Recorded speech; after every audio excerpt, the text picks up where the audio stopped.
Hello, friends. I hope I have some friends left out there in YouTube land. I'll give you a second to catch up and see that I'm broadcasting. Now, for those of you who may be watching later when I'm not live anymore, if you're new to my channel, you might be saying, why is he saying that? Okay, a little bit of history. For 4 years, almost exactly for 4 years, nonstop, I broadcasted. Sorry, English majors, I'm going to leave it that way. I did a broadcast nearly every day for 4 years. And my monitor just fell out of my ear and landed in my liquid. In all the ages of human history, that might be the first time that's ever happened. Monitor falls out of ear into liquid. What do you think? What are the odds? It's the first time that's ever happened. First time it's ever been said. Anyway, so I used to broadcast nearly every day, and then almost exactly a year ago, all of that came to a sudden and screeching halt, much to my surprise. It was a transition in life that I did not see coming, and I'm still in recovery.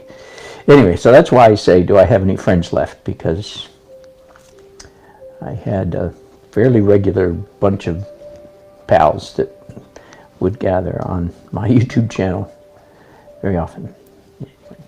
So if you're a regular, please jump on chat and say hi. And if you're a newcomer, please do the same thing. Jump on the chat and say hi. Okay, what you see me doing so far, I suppose it's quite obvious, is mixing up a bunch of flesh tones. This has been my practice for the last couple of years. I start with titanium white and add oxide red, a little bit of yellow ochre usually, and various yellows and reds. So it's not very organized. There are some portrait painters that have these all lined up, you know, light to dark, several rows, and I like that idea. I just don't do it. All right, so I have to mix up one more. I'll save those brushes because I might paint with them in a little bit. Hello, I see a few of you are watching. Thanks. I've picked up a whole lot of new viewers in the last couple of weeks from my pen and ink video.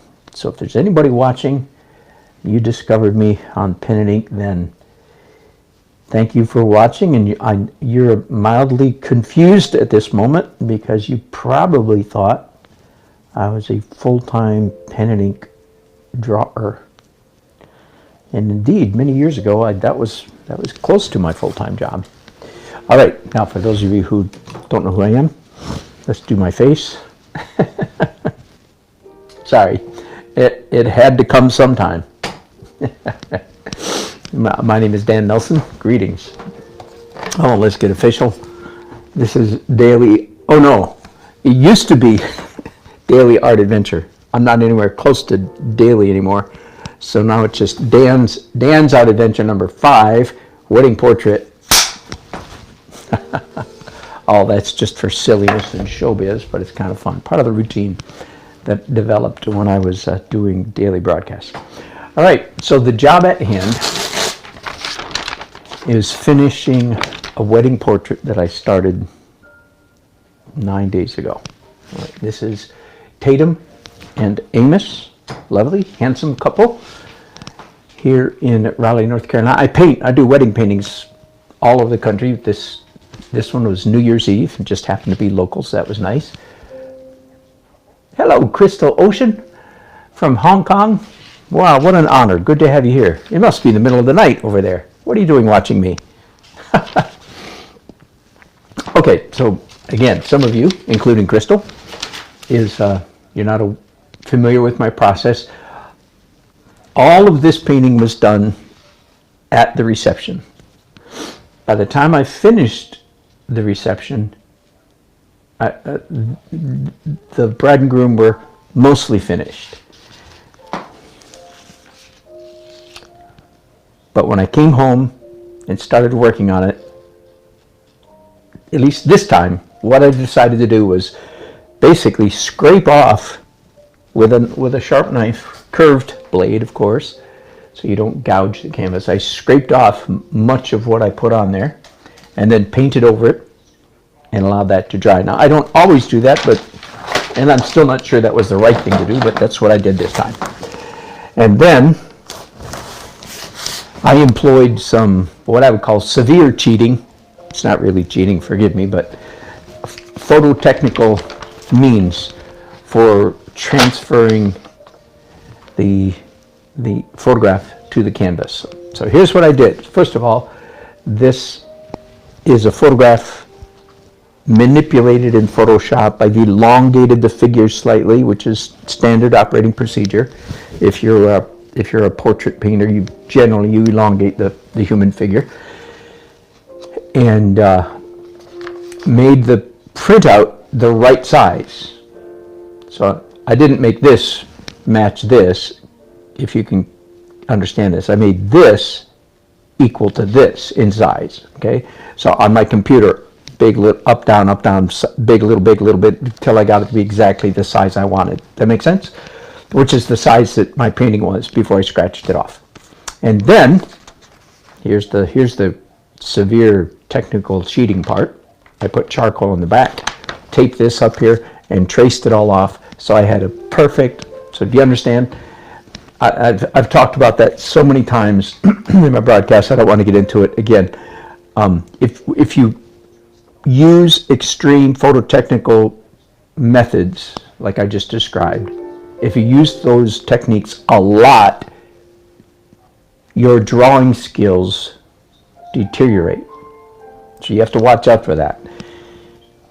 And that's all I'm going to say.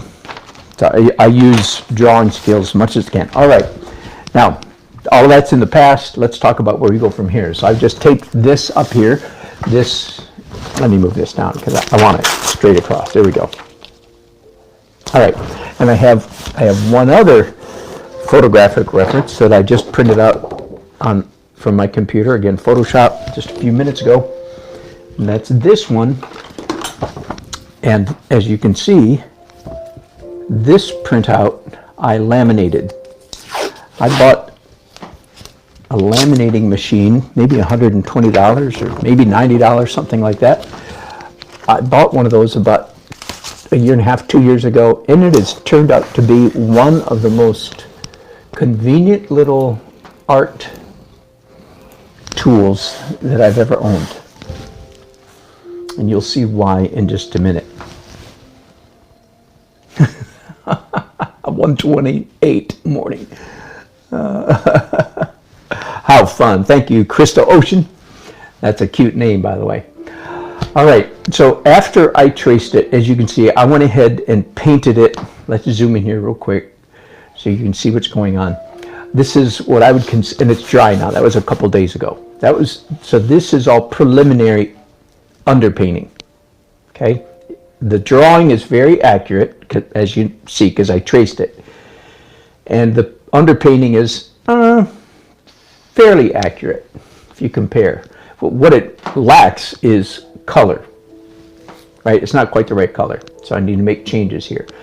All right, so the task at hand today, then, as advertised, and I'm going to zoom in as pretty much as close as I can. Let me, without you camera being in my way, which is a bit of a challenge. So bear with me just a minute here. All right. I hope to model for you. By the way, doing wedding paintings is the bullseye of my career. It's the main thing that I do. Good night. Have a good night's sleep.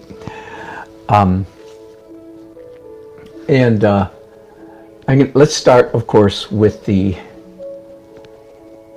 flesh tones, which they're close, but they're not close enough.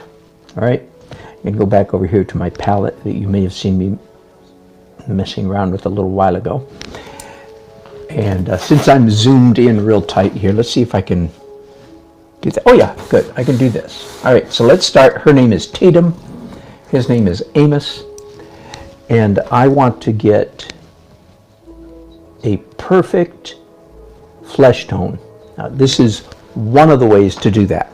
There are many ways to do that. This is just one way. I learned this from a famous portrait painter named Michael Carder, C-A-R-D, D as in dog, Carder, down in Texas.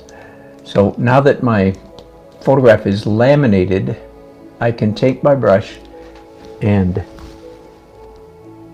test my color. And as you can see, the color that I have on my brushes is considerably too bright or light because I can see it.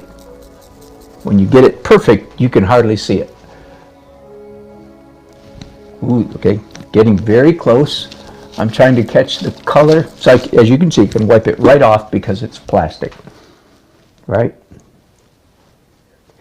It needs to be slightly darker, slightly, so close. Okay, let's try this now.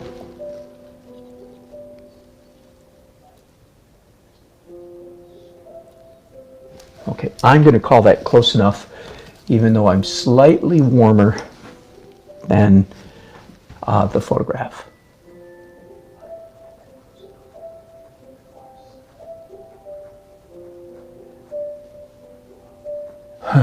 You can't see my hands right now, of course, but I am right-handed, and it might interest you to know that the marks I'm making right now, I am making with my left hand. Now, this is right-handed scratching. There we go. This is right hand. Back to left hand. A very good question would be why, if you're right-handed, for these tiny details, why are you painting with your left hand? That would be a very good question indeed.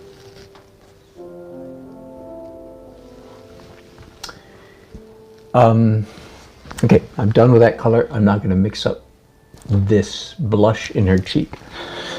Why am I painting with my left hand? I paint with two hands almost all the time. It's part of my practice. It's also become part of my marketing, if you will.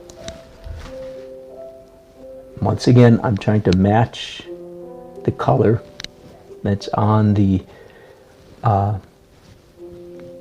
print with the plastic laminate on top of it. Okay, try again. Closer. I'm still a little bit too light. I'm going to add a little bit of raw umber to that.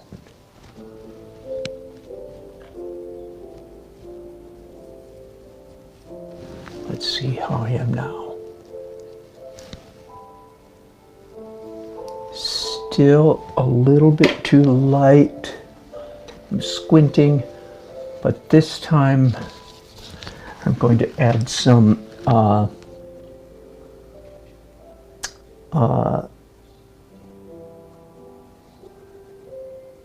Scarlet Lake and some oxide red. Oxide red is brown. It's very close to burnt sienna. Oxide red is not a red, it's brown. Try it again. Nope, still too light. Surprised I don't usually have that much trouble getting darker. Whoops, now I think I've made it too dark.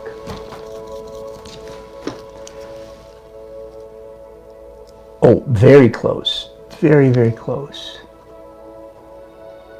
But no, a little bit more of raw umber.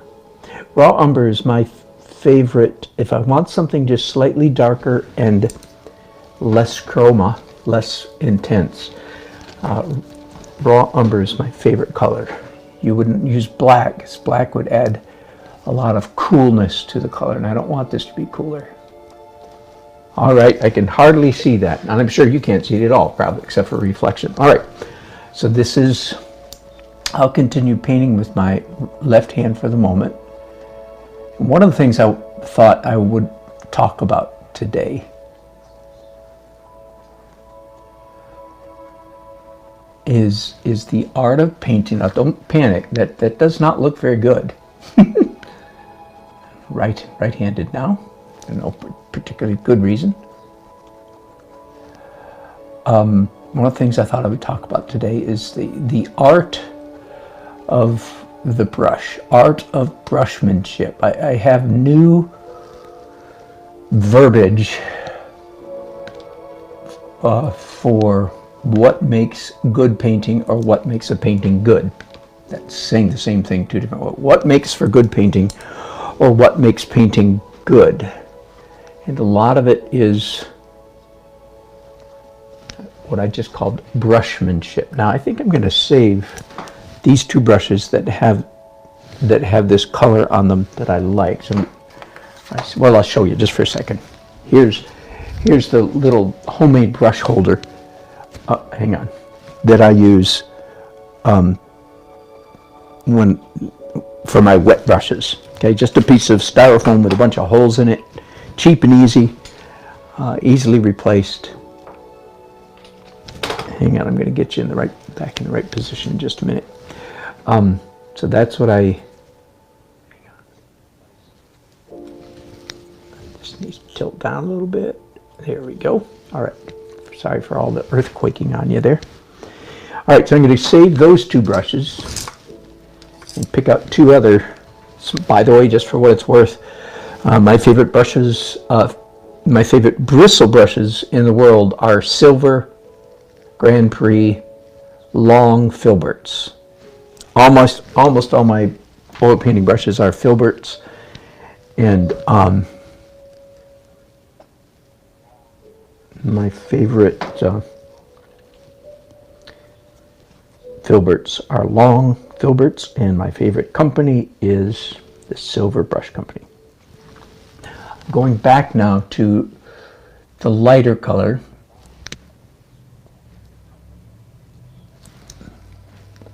right hand, left hand,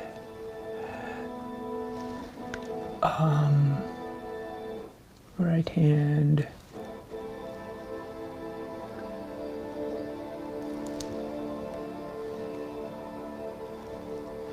a little on top of her chin, right down here a little bit. Let's do that with left hand. Okay, once again, I am very much right-handed. Why then am I using my left hand so much? Did I say I'm very much right-handed? Then why am I using my left hand? The answer is, hang on, I'm going to change colors slightly. I need to add some purple and or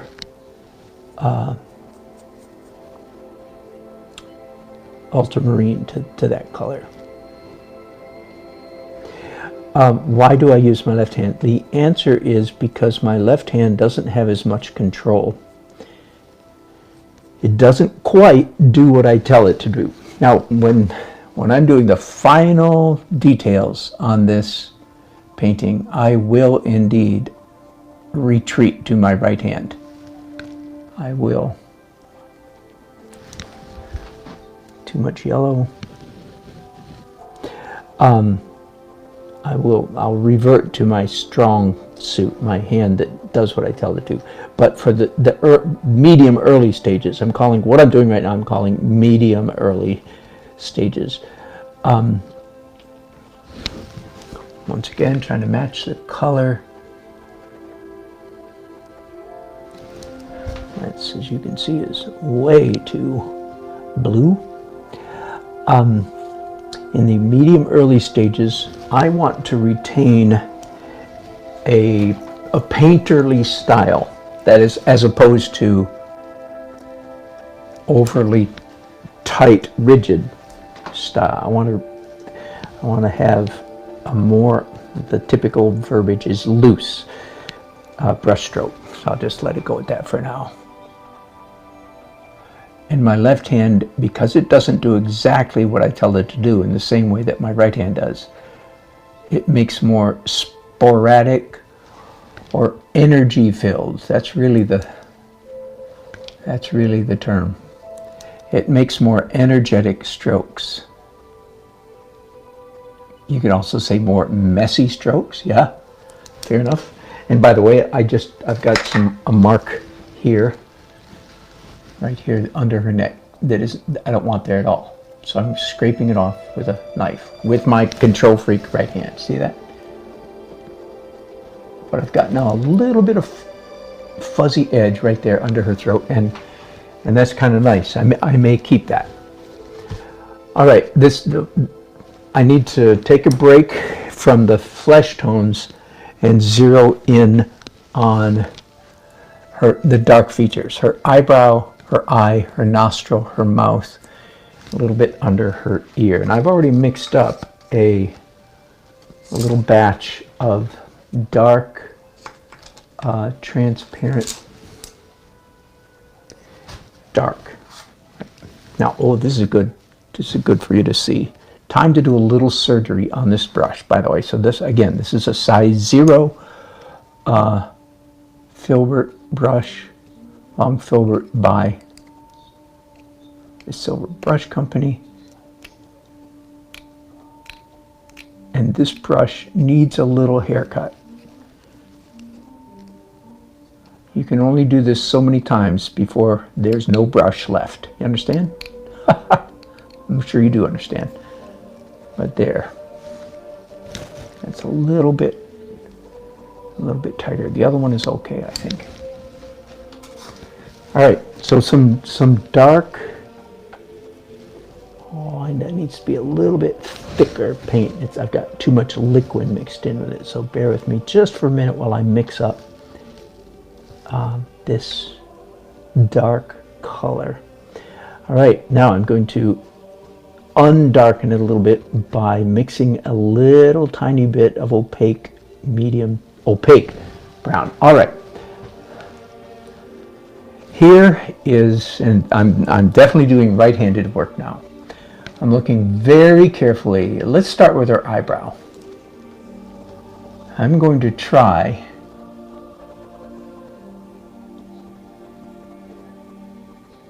to capture her eyebrow with this big fat brush. It's fat compared to her eyebrow. Now I'm going to do the same, try to capture her eyelash, the top of her eye with this big fat brush. I want you to notice I kind of butchered both of those operations. Why? Because this brush is just way too big for what I'm trying to do. But I'm doing it on purpose. So how am I going to fix that? In a way you could say, well, I just ruined my painting. I'm going to try to fix it by coming back with, again, flesh tone and carve in to the dark marks I just made a few minutes ago. Carving in with, and this now I'm very much into right-handed painting. Okay.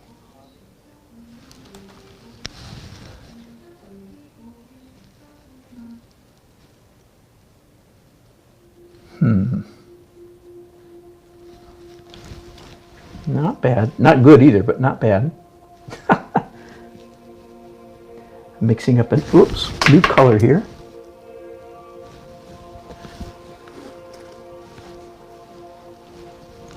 Hang on, I'm going to change monitors. It just fell out of my ear again and landed in my titanium white.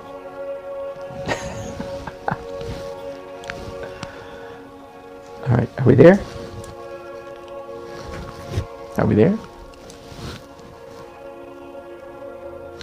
All right. Tested. All right. Not bad. Okay, let me jump to really part of where I'm going with this. As you can imagine, I do indeed have brushes that are perfect for painting this small detail. These are, here's a whole bunch of them right here. And these are the famous Winsor Newton Series 7, far and away the best sable brushes ever made. All right, and I have these and a bunch of others scattered around the house, around my studio. Why then don't I just go ahead and use these wonderful, small, tiny brushes? Huh? How come? Because soon as I acquiesce, as soon as I cave in and start using these wonderful, microscopic, pointed brushes, as soon as I start using them, then I have tipped across the line from painting to fussing. I've gone from being a good painter to being a tight painter, a too tight painter, an overly tight painter. You get the point? So I want to delay this as long as I'm using these bristle brushes. I'm probably painting like a good painter. So I delay it as much as possible. Having said all that, I'm going to paint. I'm going to cave in. And I know you guys can't see this. How close can I even get you guys? Let me change my position a little bit. See how close I can get you. Hang on, bear with me just a minute. I want you to see the reference photo, which has lots of reflection on it. All right. Under her eyebrow, her eyelid above her eye, is a pale blue highlight. It's highlight because it's blue, because it's reflecting all the light around her. All right? And I don't think that there's any way I can capture that with any accuracy with a bristle brush. So I'm caving in, all right? Hello, David. I am still alive.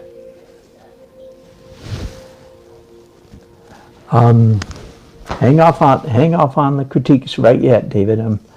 There's a lot of stuff. This is all just underpainting.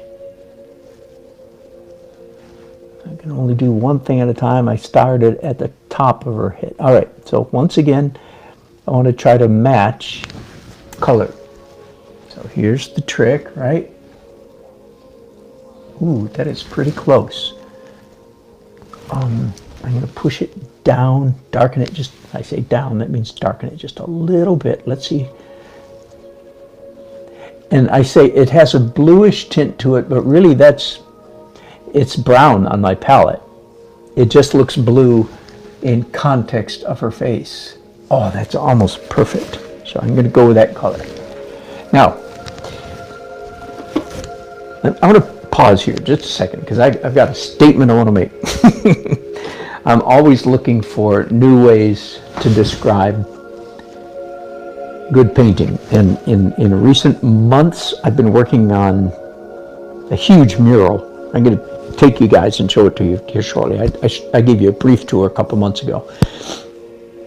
To put it in other words, it's a painting 10 feet tall and 280 feet long.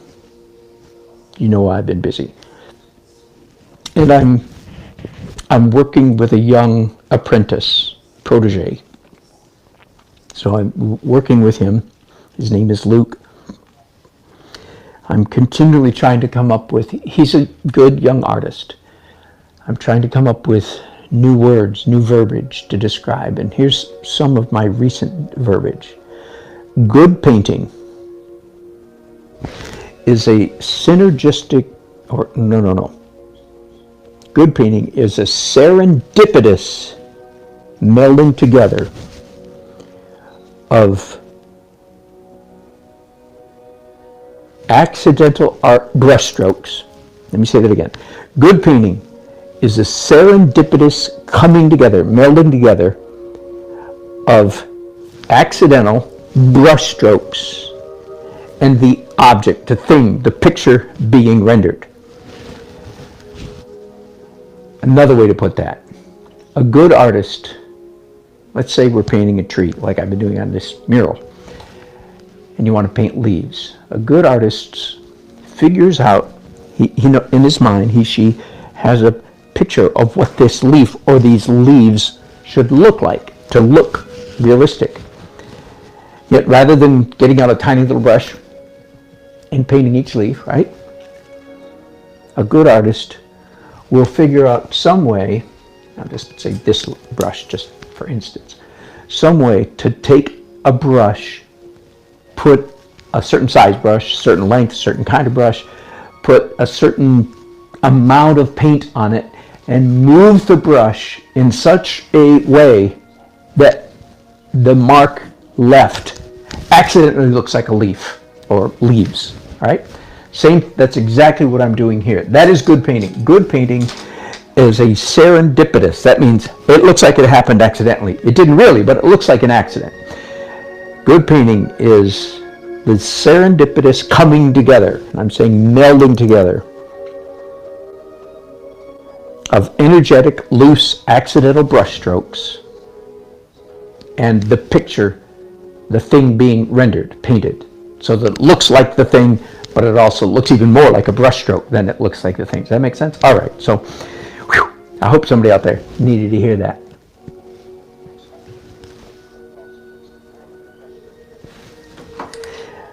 Let's go back then to looking at this up close as I can get you. All right, so I'm looking for a way at the moment to render the pale bluish highlight on her top eyelid with this brush.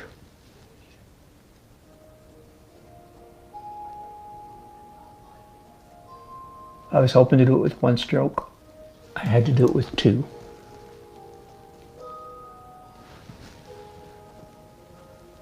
That's not bad.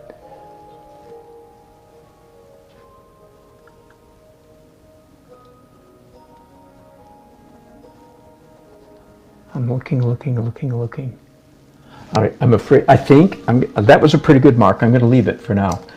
But I'm going to use another. See, once you cave in and start using these tiny little tools, it's hard to pull out and to go back to doing real painting. But I have to, the tail end of her eyebrow is not quite long enough. There we go.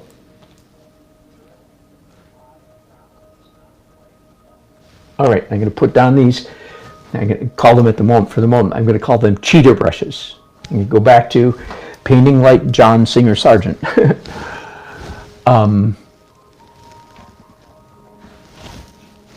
by the way, one thing I discovered a minute ago that I don't have right here is my 4X reading glasses, my thick magnifying glass reading glasses, because I really want those right now so I can see, but I'll have to just go on without it. It looks to me like the bridge of her nose isn't quite right, and I'm sorry, I'm going to have to move you guys out of the way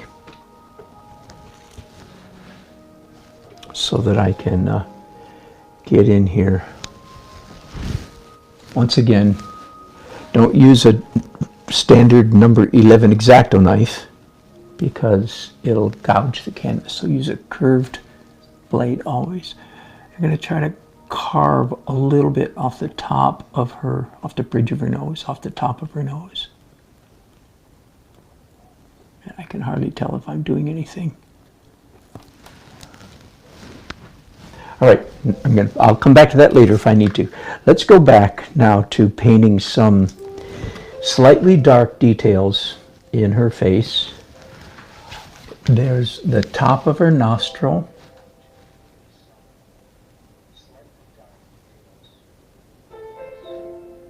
The back of her nostril.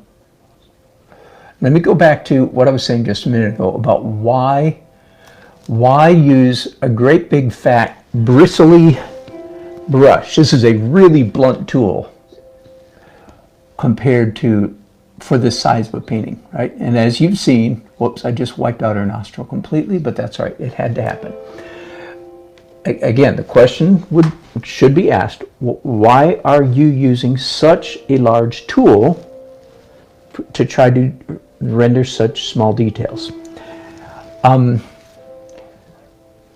One of the reasons, I already tried to describe this once, let me try to describe it again, because I have a good example of it. I don't know, again, I don't know how well you can see it.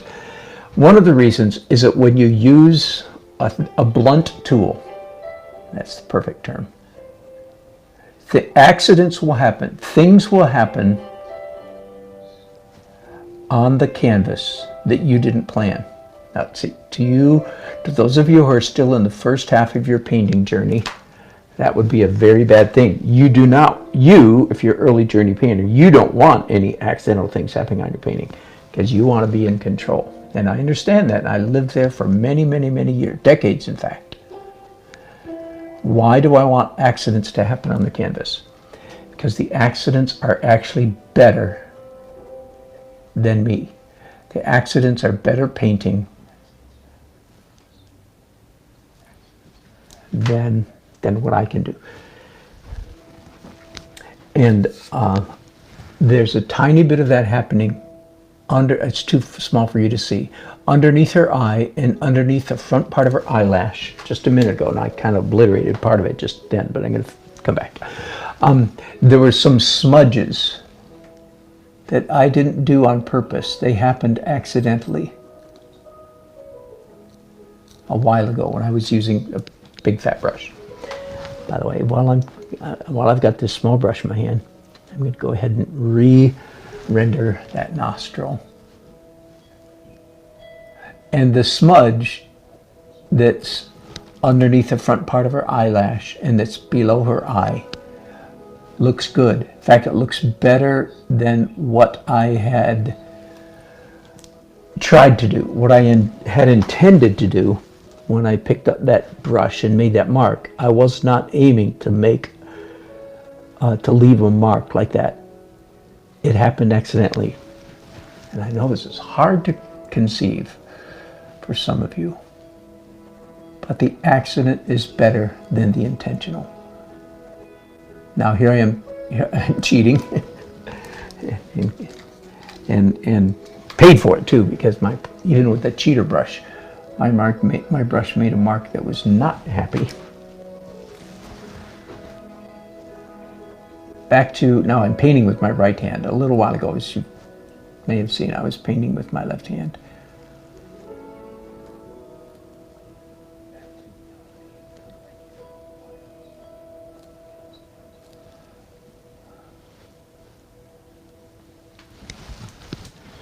I'm going to, let me show you another tool I have here. There we go. This is a brush handle, a brush that died, and I stuck each end in a pencil sharpener and made a little point. But I need that point right now. Okay, I'm going to go back to my definition of good painting. Good painting is a serendipitous, or what appears to be accidental coming together. It looks like an accident. It's not, but it looks like it. An accidental coming together of wild and woolly, loose brush strokes. Again, I don't normally like the word loose. I'd rather say brush strokes with energy. A coming together of energetic brush strokes that accidentally look like the thing we're trying to render. And I don't mean just a woman's face. I mean, no. Like we're trying to render right now, her bottom lip with a stroke. Boom. Okay, not bad. Not bad. Her top lip's too much. Let me come.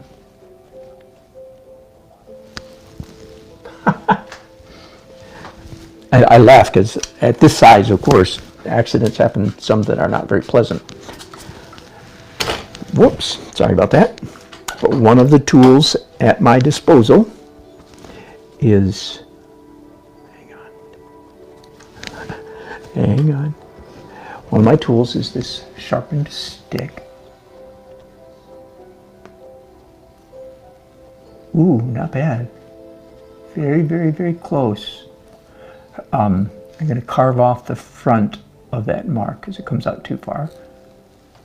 Ooh, not bad.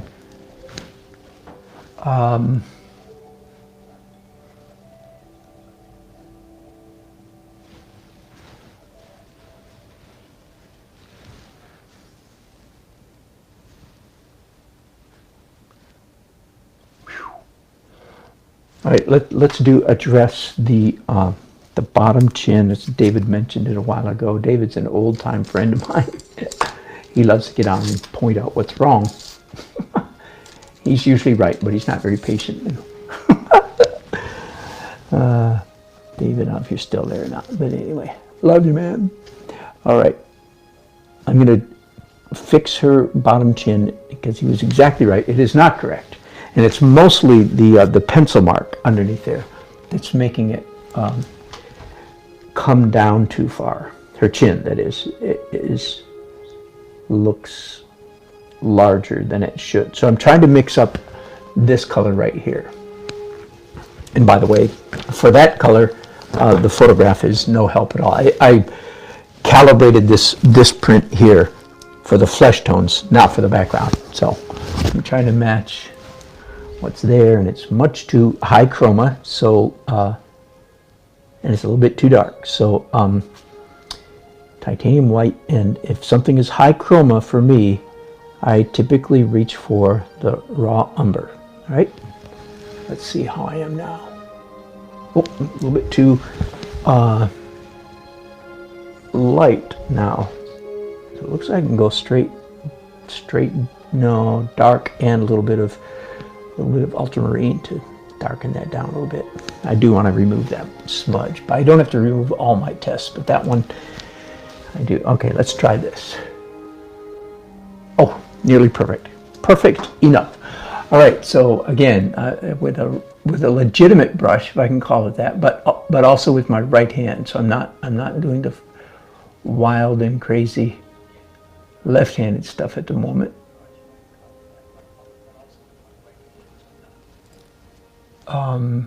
That's better. I still need to carve off the front of her chin. That's better.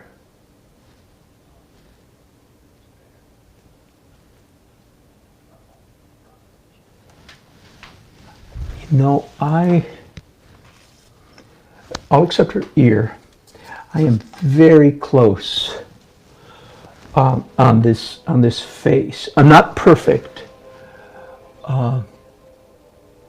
But I'm very close, and what I'm thinking of doing is leaving this just as it is for now. Let it dry. As all of you know, painting wet onto a dry painting, that's what I'm trying to say. Painting onto a dry painting, of course, gives you way more control than painting into wet, right? So I'm so close. Darken under her ear. That rather than wrestle with it more while I'm wet and wet, I may just leave it for now. Let it dry and come back tomorrow. By the way, it will be dry tomorrow because I'm using liquid, and I'm using, my white is a titanium, of course it's titanium, I'm sorry, my white is alkyd, fast dry oil paint. Right, but before I leave, let's get her hair darker. That's throwing us way off because it's too light in my first initial underpainting. So I would call this my second underpainting, or maybe my first final painting. That'd probably be more accurate. The layer that I've just done on her face, I would call first layer of final painting, but not my last layer. Now, her hair is way too flat right now. There's actually, in the photograph, there's lovely blue highlights. But I'll come back and do that later. Right now, I just want to get it sufficiently dark, so I really have the dark part of her hair is adequate.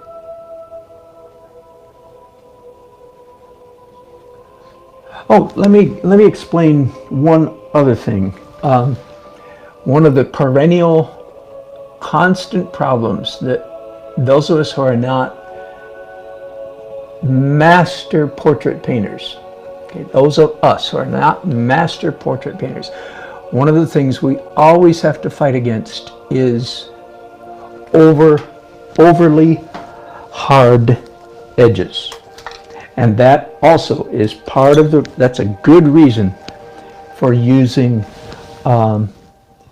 bristle brushes and trying to avoid escaping or retreating to the hyper control sable brushes, like I'm doing right now. This is for her earring.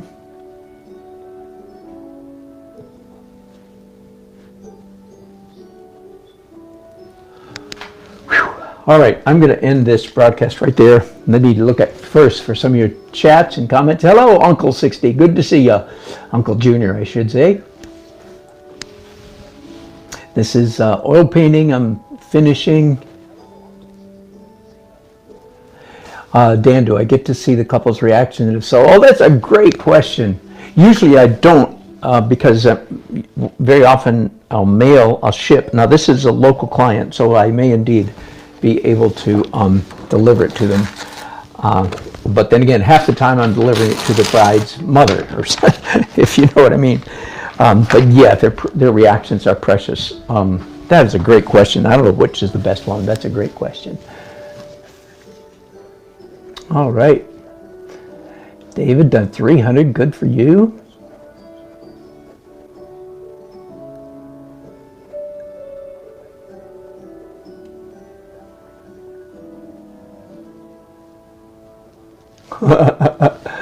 All kinds of good critics from you guys.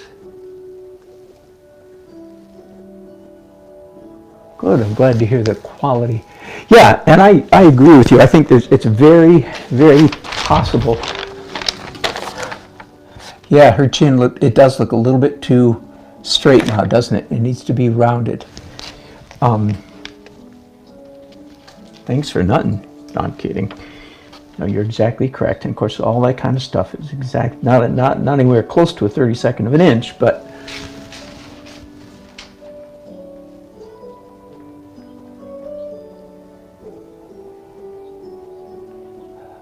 so I was saying one of the dangers of portrait, especially small portrait, is I'm going to change something here. Hang on. One of the dangers is overly tight, overly hard edges. And that's one of the reasons for trying to use a bristle brush as much as you can, because you don't have as much control, and it doesn't make as... The change I'm making here is I've decided I'm going to put a shadow that is not in the photograph. I'm going to put shadow under her chin. Nobody will know that it's not there in the photograph. Only you guys know. But I think it'll read better. I've got a little bit here that's, whoops, that's too dark of a color. Let's go to so now I have about 10 brushes over at my left hand that are all need to be cleaned. I'm going to stop there because I don't want to just broadcast forever. Let's see if I can pick you up. That is not a bad painterly portrait at this size. I'm not done. Let's see how close can I get, and you guys still be able to see it. A little bit blurry, eh? And he is one, as you can see, still blurry. Darn it. I wish I could get it. If I wave in front of it, will it get better? Sorry, all kinds of shaking. Yeah, I'm asking too much of this Mevo camera, aren't I? Anyway, trust me. Really, trust me, it's beautiful. It's not bad. It's not perfect, but it's not bad. I leave it at that. Oh, there's a test smudge I need to get off there. Good. I'm going to come back. Her mouth needs just a tiny, and I will do that with a Winsor Newton sable brush. Her nostril, just a tiny bit of definition. Her eye turned out pretty well. I'll probably come in and bump up a few of the highlights just a little bit. In fact, I can do one of those right now. So the highlights are the light stuff. When I come back, probably, hopefully tomorrow. This afternoon, I'm taking off, going to this church where I'm doing this huge mural, and I absolutely will bring you guys there. Probably, sorry, not today, but very soon. And I do miss you all, you regulars. That's one of the little griefs I have in my life right now. It's like, oh man, I miss broadcasting, but things are good. I'm happy with the choices I've made. I am in transition in a number of ways, all good. One of the ways I'm transitioning is, let me talk to you guys for a minute, just since I'm not going to be painting. Since you're my buds, I'll go ahead and get you in on and get your feedback. I've had this nudge in me for a while, and I've had a couple different paintings. I don't know how to say this. To do more picture paintings, and I mispronounced that word on purpose, I'm being a smart aleck. To do paintings that are pictures that are more likely to elicit a simple emotional response from ordinary people. I think to a large degree for the last 15 years of my career or more, I've painted largely for other artists. I don't apologize for that. I painted for myself, first of all, but I tend to think like an artsy artist. And most people, the general population, don't think the way we do. Most people like pretty pictures. So believe it or not, I'm thinking of moving the needle just a little bit in my own painting toward interesting, not pretty, but interesting pictures. So we'll see. We'll just see if that actually turns out happening. I'm still developing and evolving as an artist for sure. I haven't let up. I haven't let up off the gas at all, even though I'm not broadcasting as much as I used to, which I do miss. But I'm very much engaged in, I'll be turning 68 in a couple weeks. Happy birthday to me. Young 68-year-old. I had high blood pressure, by the way, for one day last week. Just happened to be the one day I was at the doctor getting my blood pressure tested, and she said, "You have high blood pressure." I thought, some body snatcher grabbed me, and you're talking about somebody else. Anyway, I came home and I've been testing it every day since, and I'm okay, very much okay. That was weird though. Like, what do you mean I have high blood pressure? That's impossible. Anyway, yeah. So I am very much thinking about the, if you will, the last season, which I expect a very long tail, but the last season of my art journey. How am I going to paint? And I'm thinking of tipping the needle just a little bit toward interesting / pretty emotive pictures. Just a little bit. I ain't gonna go full Kincaid on you, but a little bit. All right. Let me see if anything else I need to respond to. Thank you. Vad Klein's 47.